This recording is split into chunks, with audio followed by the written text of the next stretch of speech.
आप सबसे एक चीज़ शेयर करना चाहता हूँ जो कि मैंने सुना है। अभी एक स्टोरी सुनी थी। एक फ़कीर होता है, फ़कीर के दो बच्चे होते हैं, दो बेटे होते हैं जो कि एक्सीडेंट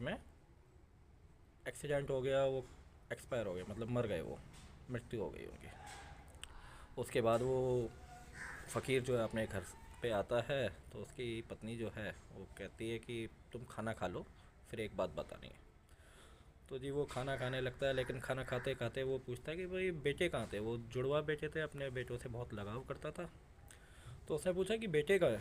उसने कहा तुम खाना खा लो, मैं बताती हूँ। कि वो आज मस्जिद भी नहीं आए। तो उसने कहा कि तुम खाना खा लो।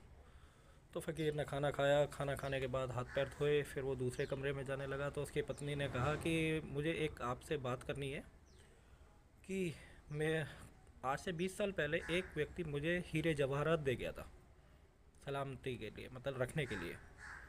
तो अब वो वापस मांगने आया है, तो क्या मैं उसे वापसी कर दूं। उसने कहा यार ये पूछने की बात थी, तो मैं तो उसके वापस करने चाहिए अगर उसने रखने के लिए दिए तो क्या तुम्हारी नीयत में खोट आ गया, क्या नीयत बिगड़ गई तुम्हारी। उसने ऐसा बोला। तो उसने कहा कि ठीक है। फिर वो दूसरे कमरे में जाती है। दूसरे कमरे में वो चादर हटाती है, उसके दोनों बेटे मरे हुए होते हैं। फ़कीर सन्नाटे में रह गया, बिल्कुल चुप हो गया।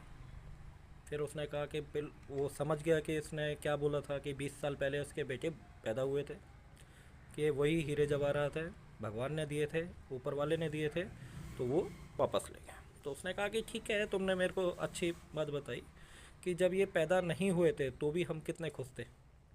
अब ये चले गए तो इसका कोई मतलब नहीं है, कोई बात नहीं है। तो ये कहने में तो बहुत आसान लगता है, प्रैक्टिकल लाइफ में ये बड़ा मुश्किल है।